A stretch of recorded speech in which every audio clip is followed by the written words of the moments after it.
के वासी धौली धारों के राजा, शंकर संकट हरना। Ladies and gentleman, boys and girls, तो आज का सेशन थोड़ा सा एक हटके होने वाला है क्योंकि हमारे साथ एक काफ़ी खास शख्सियत जुड़ चुकी हैं जिन्होंने अभी रिसेंटली एक एग्ज़ाम क्लियर किया हुआ है आरएफओ का, जो एक रेंज फॉरेस्ट ऑफिसर का एग्ज़ाम होता है हमारा शिमला HPPSC उसको कंडक्ट करवाता है। तो इनके साथ बातचीत हम करेंगे कि इन्होंने किस तरीके से खुद को प्रिपेयर किया है, क्योंकि मैंने इनके साथ जैसे कैंडिडेट सी कन्वर्सेशन की तो पता चला कि इनका भी काफ़ी ज़्यादा स्ट्रगल रहा है और काफ़ी कुछ हम इनके एक्सपीरियंस से चीज़ें निकाल सकते हैं जो भी कैंडिडेट प्रिपेयर कर रहा है उसके लिए काफ़ी वो फ्रूटफुल रहने वाली है। तो हम इनके साथ बात अभी करने वाले हैं। तो मोनिका जी यहाँ पे पहुँच चुकी हैं, आपका बहुत बहुत स्वागत है। हाँ, तो गाइस लेट्स स्टार्ट। तो मोनिका जी वेलकम, स्वागत है आपका चैनल पे। तो आप अपने आप को इंट्रोड्यूस कीजिए, आपने स्कूलिंग कहाँ से की हुई है, अपने एजुकेशन के बारे में थोड़ा सा बताइए दर्शकों को। Hello everyone, my name is Monika. I hail from Mandi district of Himachal Pradesh. I have done my schooling from government high school Sathana in Hindi medium, and after that I did my +2 from हाँ, +2 कहाँ से किया आपने? Government Senior Secondary School Saiglu in non-medical stream, and I did my graduation from Ballabh Government College Mandi in chemistry honors, and henceforth I completed my post graduation from Himachal Pradesh University Shimla in same subject, and since 2019 I was preparing for competitive exam. 2016 में इन्होंने अपनी graduation complete की, 1 year का इन्होंने drop किया था। हाँ। फिर उसके बाद 17 to 19 आपकी ये कंप्लीट MSc कंप्लीट हुई। बीच में आपने कौन कौन से एग्जाम के लिए आप अपीयर हुए थे? अपीयर तो मैंने बहुत सारे एग्जाम में किया था, बट मैं क्वालिफाई बहुत ही कम कर पाई थी। लाइक मैंने सबसे पहला एग्जाम HPSC का क्लियर किया था 2019 में। SI का? हाँ, वो भी प्री क्लियर हुआ था, पर मेरा एग्जाम क्लियर नहीं हो पाया था, मेरे पाँव में चोट लगी थी उसकी वजह से। और उसके बाद मैंने HP अलाइड सर्विसेज 2019 क्लियर किया है, प्री और मेंस भी, पर मेरी फाइनल सिलेक्शन नहीं हो पाई थी due to 1 number. And after that I clear GOAIT, और उसके बाद RFO क्लियर हुआ है। अच्छा, ये RFO चीज़ क्या होती है? RFO होता क्या है वैसे?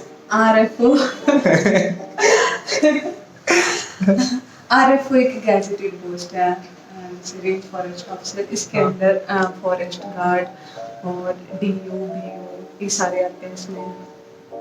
और DO नहीं DRO, रेंजर। और इसका क्राइटेरिया क्या रहता है, क्वालिफिकेशन क्या रहती है इस एग्जाम इसमें की? ना BSc फॉरेस्ट्री और non BSc forestry can apply for this exam. तो देखा भाई साहब कितना जरूरी है आपको जान लेना, क्योंकि जब हम स्कूल में और करते थे ना तो हमें पता नहीं होता था कि ये भी कोई था। मैं शायद शिमला में था जब वन ऑफ माय फ्रेंड्स जिसका ये सेम एग्जाम था, तो उसने बताया कि मेरा ये एग्जाम है। तो मैंने कहा यार ये भी कोई एग्जाम होता है, तो हमें पता नहीं था मेरे को भी पता नहीं था। जब नोटिफिकेशन आया ना उसके बाद मेरे को पता चला कि यार का पेपर होता है और इसमें ऐसा आप भी इसमें जा सकते हैं। हाँ, उसमें जा सकते हैं। तो क्योंकि मेरे को अलाइड के बाद एक धक्का लगा था, तो मेरे को जॉब चाहिए था। अलाइड 2019 वाला जिसका 20 में फ्री हुआ था, फिर 2021 में इसका फाइनल रिजल्ट आया था, मेंस अगस्त में। अच्छा, मेंस रह गया था आपका? मेंस भी क्वालिफाई हो गया था आफ्टर डॉक्यूमेंट। फाइनल सिलेक्शन रह गई थी डॉक्यूमेंट वेरिफिकेशन के बाद। और सबसे वर्स्ट पार्ट था कि लिस्ट में मोनिका नाम था एंड एवरीवन वर कांग्रेचुलेटिंग मी दो शी वाज नॉट सिलेक्टेड। हाँ, वो झटका था इनके लिए। हाँ, और उसके बाद मैंने जो रियल स्ट्रगल होता है ना उसके बाद ही शुरू हुआ, क्योंकि मैंने जो मेरी कमियां थी उस पर फोकस किया। नई सिरे से स्टार्ट किया। मैंने 0 से स्टार्ट किया था कि मेरे को कुछ नहीं आता है, ऐसे स्टार्ट किया था। और सबसे वर्स्ट पार्ट ये था कि मैंने अपनी प्रेपरेशन छोड़ दी थी। मतलब 2020 में हमारा रिजल्ट आया था, दिसंबर में आया था, और मैंने फरवरी तक मैंने कुछ नहीं पढ़ा था। हमारा रिजल्ट हालांकि जनवरी में आ गया था, 26 जनवरी के अराउंड, पर 1 महीना मेरे को रिकवर करने में लग गया था। रिकवरी मांगती है। हाँ। तो फिर उसके बाद जैसे इसका नोटिफिकेशन कब निकला था, फिर आपने जैसे नोटिफिकेशन आया उसके बाद आपने प्रिपरेशन स्टार्ट की इस हाँ। एग्जाम के लिए, या आप किसी और एग्जाम के लिए भी पढ़ रहे ये थे? तो मैंने पर्टिकुलरली मैं इस एग्जाम की तैयारी नहीं कर रही थी, मैं एचएस के लिए ट्राई कर रही थी, फिर इसको मैंने कर दिया कि दे देती हूँ और I am here as RFO. Okay, तो पर्टिकुलरली इस जर्नी पे आते हैं। कैसे स्टार्ट किया आपने मतलब खुद को, उसके बाद लाइट के सदमे के बाद हम बोल सकते हैं किस तरीके से मतलब आपने स्ट्रेटेजी बनाई, क्योंकि इसमें पैटर्न क्या रहता है? जैसे पैटर्न में प्री होता है सबसे पहले, वो 100 मार्क्स का होता है, उसमें 1/4 नेगेटिव मार्किंग होती है, और जिनका प्री क्लियर हो जाता है एक सीट पे 20 बच्चों को देते हैं मेंस के लिए।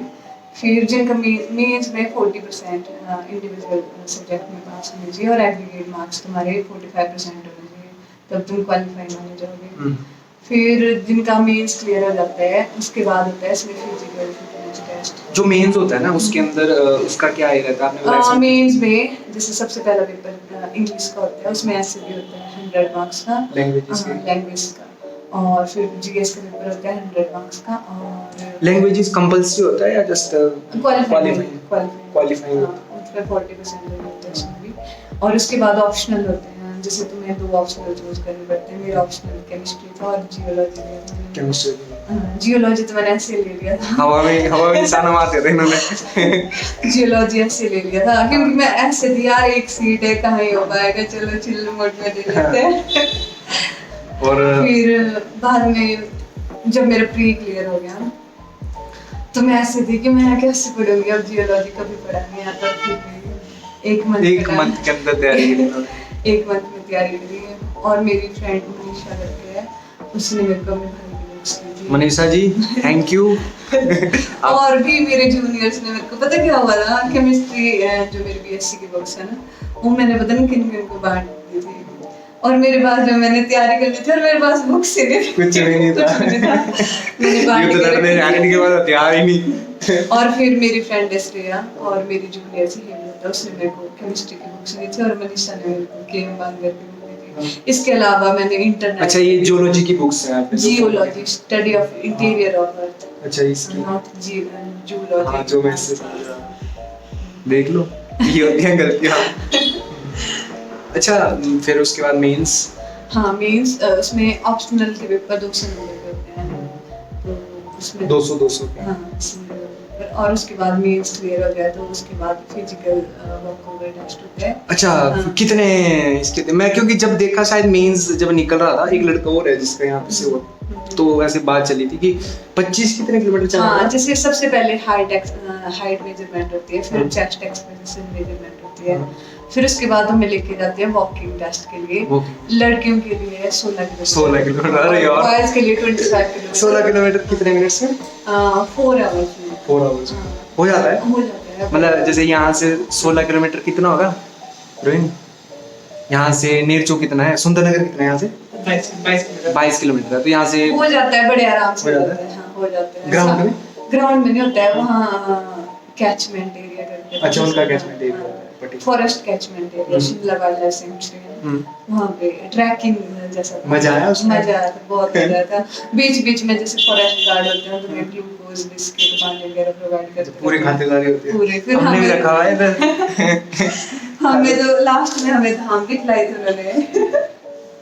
Thank you. Thanks to Praveen. Sharmila हमारा लड़का उधर बैठा हुआ है। अच्छा मतलब मजा आया था? हाँ मजा आया था, बहुत मजा मैं आया था। पानी पी गया यार। पानी ठीक है। उसके बाद और जिनका वॉक ओवर हो जाता है उसके बाद इंटरव्यू होते हैं, वो 100 मार्क्स के। कितने कैंडिडेट्स थे जो फाइनल वॉक ओवर में पहुंचे थे? मतलब वॉक ओवर में हम 7 कैंडिडेट थे। हाँ। लड़कियां कितनी थी उसमें? लड़कियां हम 3 है, 4 बॉयज हैं, और out of 7 candidates 4 are from Mandi district. Mandi के हाँ क्या समझेगा जिसको क्या समझे इसको मंडी से?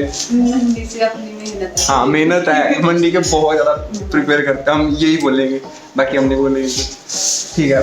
तो जनरली अब हम इस बात पे आना चाहते हैं कि जो अभी जैसे एक तो लैक ऑफ अवेयरनेस थी, है ना, पता नहीं था कि कैसे खुद को प्रिपेयर करना है। वो दूसरा ये था कि राइट अप्रोच मिस हो गई थी कहीं ना हाँ। कहीं ना।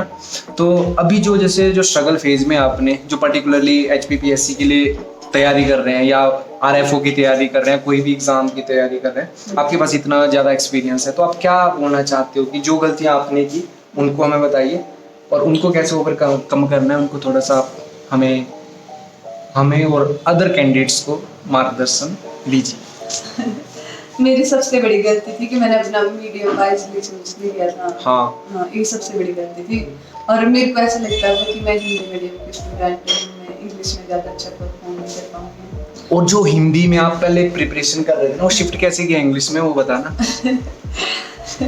मैंने 2019 तक हिंदी में ही पढ़ा है।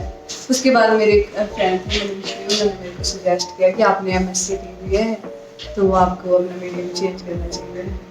तो मैंने फिर चेंज कर लिया क्योंकि मेरे को लगा कि ये सही गाइडेंस दे रहे हैं मेरे को, क्योंकि हिंदी मीडियम में सिलेक्शन के चांस काफ़ी कम होते हैं। तो मैंने स्विच कर दिया सितंबर 2019 में। तो मैं सबसे पहले ये कहना चाहूँगी कि अपने मीडियम को वाइजली चूज करो। और मेरा सबसे मैंने NCERT सबसे लास्ट में पढ़ी है, जिनको सबसे पहले पढ़ना चाहिए। मैंने वो मेंस के टाइम पढ़ी थी। वो आप भूल गए थे ना, भूल नहीं गई थी। लॉकडाउन मतलब मैंने ना अपनी प्रिपरेशन स्टार्ट करी थी विदाउट एनी NCERT। मैंने सीधे स्टैंडर्ड बुक्स उठा ली। आपने सीधे गंगा में छलांग लगा दी। ऐसे किया था मैंने। मैं ऐसा नहीं करना, पहले NCERT पढ़ो फिर तुम स्टैंडर्ड बुक्स की तरफ करो। और एक बुक रखो, ऐसे नहीं मल्टीपल रखो सबने। जैसे एक स्टैंडर्ड बुक रखो, उसको मल्टीपल बार पढ़ो। और जैसे लुसेंट वगैरह भी अच्छी होती है क्विक रिवीजन के लिए, तो उससे रिवीजन अच्छा हो जाता है, उनको भी करो। और बाकी प्री के लिए क्या अप्रोच है आपका? प्री आपका मानना क्या है कि जैसे आपने जितने एग्जाम उनमें तो प्री की था, तो प्री की आपके हिसाब से क्या अप्रोच रहती है? क्या यार मैंने प्री की तैयारी कभी नहीं करी थी। मैंने मेंस की तैयारी, मतलब मेंस भी नहीं बोल सकते हैं, मैंने मतलब इन डेप्थ पढ़ा है सब कुछ। और प्री के लिए कोई नोट्स नहीं बनाए थे मैंने। जैसे लक्ष्मीकांत होती है ना, दूसरी लक्ष्मीकांत मैंने लिख के तैयार करती है। अच्छा, आपने नोट अपनी मैं हर चीज को लिख के करती थी। हाँ, लिख के करती थी, जिसका मेरे को मेंस में बहुत फायदा हुआ, क्योंकि मेरे आंसर राइट मेरे को लगता था कि मेरे को नहीं आता है कुछ भी, पर फिर भी मेरे आंसर राइटिंग स्किल्स काफी इम्प्रूव हो गए थे। अच्छा, जो आपने ऐसे वाला बताया कि जब आप ऐसे लिखते थे तो हाथ खुद ही चल पड़ता था इनका। मैंने कोई भी ऐसे तैयार नहीं करा था RFO के लिए, तो मेरा ऐसे कैसा होता था, मैं अनेक्डोट बना के लिखती थी, जैसे इंट्रोडक्शन अनेक्डोट बना के, और साथ में कोटेशन भी। जैसे हमारा ऐसे ना मैंने लिखा था एनवायरमेंटल पॉल्यूशन पे लिखा था, पर वो बिल्कुल सिंपल टॉपिक था, मैंने बिल्कुल अलग तरीके से लिखा था उसको। और मैंने कोटेशन लिखी उसको शुरुआत की थी, फिर मैंने एनेक्डोट लिखी, उसके बाद लास्ट में मैंने एंड किया था, तो कोटेशन भी एंड किया था, जिसमें मैंने लिखा था कि there is no plan B because there is no planet B। अच्छा, इंटरव्यू पे आते हैं। आपका इंटरव्यू काफी मस्त गया था, तो इंटरव्यू के बारे में थोड़ा सा बता दीजिए। आपने प्रिपरेशन की थी इंटरव्यू के लिए? दिए थे पहले मॉक्स पे? नहीं, मॉक्स नहीं दिए। कुछ नहीं दिया था? कुछ नहीं दिया था। मेरी फ्रेंड है दिव्या शर्मा, वो भी RFO लगी हुई है, सेकंड रैंक है उसका। तो हम दोनों साथ में ऐसे फोन पे डिस्कस करते थे, और जो हमने तैयार किया था और मेरे से पूछा गया सब कुछ। और मेरा बिल्कुल एक्सपेक्टेड लाइन पे गया था इंटरव्यू में, जो मतलब एक्सपेक्ट किया था। एक्सपेक्ट किया था उसी पे गया था। हार्डली मैं 1-2 क्वेश्चन के आंसर नहीं दे पाई थी, बाकी मैंने सारे आंसर दिए थे। और अप्रोक्सीमेटली 30 मिनट्स। बोर्ड कितने मेंबर्स का? 3 मेंबर का था, जिसमें एक चेयरमैन था और एक आउटसाइडर था, मतलब वो अदर स्टेट के थे, और एक और मेंबर था। और जो आउटसाइडर का था वो केमिस्ट्री का एक था, जिसने केमिस्ट्री से रिलेटेड काफी क्वेश्चन पूछे थे, क्योंकि आपका मेंस उसमें था। हाँ, मेरा ऑप्शनल भी केमिस्ट्री था और साथ में मास्टर्स की केमिस्ट्री में। और चला कितना था आपका? अप्रोक्सीमेटली 30 मिनट्स चला था। क्या क्या पूछा था उन्होंने? जैसे चेयरमैन सर ने तो इंट्रोडक्शन पूछा था, और बाकी उसमें मैंने हॉबीज वगैरह एक्सप्लेन कर दी थी। जैसे मैंने हॉबीज मेरी टूरिज्म, हिमाचली फोक सॉन्ग, और आर्ट एंड क्राफ्ट वाइज, और ब्लॉगिंग। मैंने पढ़ा था इनका ब्लॉगिंग। देखिए बी मतलब वो इसमें आ जाता है ना आपका वीडियो में, और बी मतलब जो आप लिखते हो उसमें टाइप करके। मैंने पढ़ा था इनका उसमें। और आप वो वाला किस्सा बताइए ना, उसमें जब उन्होंने आपकी हॉबीज के बारे में पूछा। हाँ, हॉबीज के बारे में बहुत पूछा था मेरे से। जैसे मैंने हिमाचली फोक सॉन्ग गाना अपनी हॉबीज लिखी थी, तो जो आउटसाइडर थे उन्होंने मेरे को बोला कि आउटसाइड वाला जो बंदा बाहर कहाँ पे बैठा था, अदर स्टेट का, डोंट टेक इट दैट। तो उन्होंने मेरे को बोला कि sing the song that have reference of Lord Shiva. तो फिर मैंने गाया because you belong to the Chhoti Kashi. तो हो जाए फिर इधर थोड़ा सा गुनगुना दो यार, नहीं गुनगुना दो यार। प्रिंस भाई आपको क्या लगता है, गुनगुना देना चाहिए नहीं? थोड़ा सा 2 लाइन यार, मन का 2 लाइन अभी हो भी है। मेरे को हंसी आ रही है। हंसना काफी अच्छी एक्सरसाइज है। जैसे 2 लाइनें गाऊं। 2 लाइन। शिव कैलाशों के वासी धौली धारों के राजा, शंकर संकट हरना भोले बाबा, शंकर संकट हरना।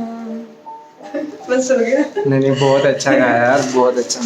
Hobbies helps us to grow, है ना, मतलब काफी ये।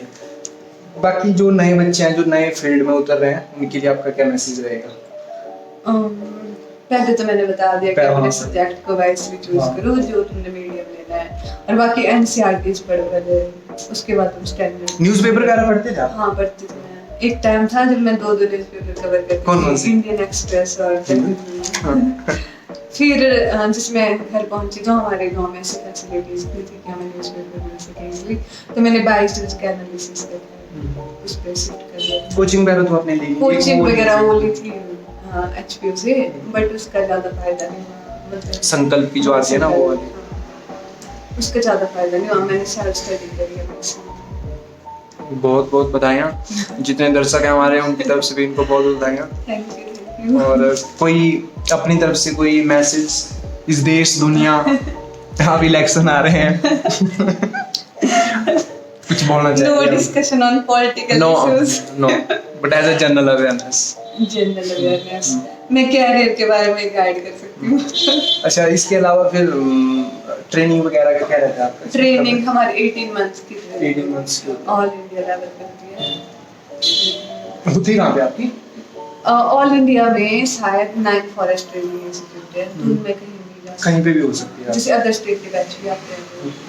लास्ट बैच मतलब लास्ट बैच में तो 54 कैंडिडेट्स सिलेक्ट हुए थे, तो उनका जैसे अच्छा, मतलब ऑल इंडिया से पहले पैन इंडिया से सिलेक्ट होंगे। उसके बाद ट्रेनिंग होगी सभी, फिर सबको इकट्ठा किया जाए। ये तो वो वाला सीन है, एक मूवी नहीं होती यार, अलग अलग जगह से बंदे को लाए जाते हैं और फिर छोड़ दिए जाते हैं और फिर जंगल में चलो जी उधर। पर सही है, बहुत एक्सपोजर मिलने वाला है क्योंकि वहाँ पे 11 सब्जेक्ट है जिसकी हमें ट्रेनिंग दी जाएगी, from driving to swimming to diving and और भी पता नहीं क्या क्या होगा। नहीं बहुत बढ़िया है। आप बस अब जो आपको है आगे की ट्रेनिंग में जब जाना है उसके लिए थोड़ा सा प्रिपरेशन अभी से स्टार्ट करना, उससे ना फिर बेनिफिट मिलता है। बाकी हमारी चर्चा यूं ही चलती रहेगी आगे। आपका अगर कोई क्वेश्चन है तो कृपया करके आप जो है कमेंट बॉक्स में लिख के दीजिए, मैसेज ये कर देंगी रिप्लाई, या हम उसका आंसर आपको प्रोवाइड करवा देंगे। सोशल मीडिया हैंडल पे फॉलो कर सकते हैं। फेसबुक में मोनिका करके मैं लिंक डाल दूंगा इनका फेसबुक का, इंस्टाग्राम पे भी मैं एक्टिव रहती हूँ। बस वहीं पे contact her in that particular platform. और इनका ब्लॉग है, ब्लॉग पे कौन सा है आपका? लिखा था मैंने पढ़ा था वो, तो अभी मैं वर्क कर रही हूँ उस पे वर्क। हाँ, तो उसके ऊपर जब मैं ट्रेनिंग पे जाऊंगी तब मैं नया YouTube चैनल बनाने वाली हूँ, तो आप सब्सक्राइब कीजिएगा उसको। बिल्कुल, जनता को वही छोड़ देंगे सबको। ठीक है सब गाइस, हमें इजाजत दीजिए। और इसमें बाकी आप कुछ लगा हो, कुछ और ऐड करना हो, इंटरव्यू है, बस होगा। कुछ thank you, bye bye, take care and like कीजिए, शेयर कीजिए, सब्सक्राइब कीजिए। और जो आपके फ्रेंड्स हैं जो प्रिपरेशन कर रहे हैं पर्टिकुलरली उनको फॉरवर्ड कर दीजिए। कई बार ऐसा होता है ना कि इसमें ज़्यादा सब्सक्राइबर्स करने वाले वही हैं हमारे दोस्त जो थोड़े से एज्ड हैं, थोड़ा सा नए यंग ब्लड्स को आप इसको फॉरवर्ड कर लिए, उनके लिए काफ़ी ज़्यादा हेल्पफुल होगा। ठीक है, take care, bye bye bye bye. हाँ भाई, हमारे चाय कॉफी बनाने वाले हाँ, प्रवीण जी का बहुत अहम बहुत ज़्यादा इम्पोर्टेंट योगदान इसमें रहा है, तो हम इनका भी आभार है। और आप हमारे साथ जुड़े बहुत बहुत थैंक यू।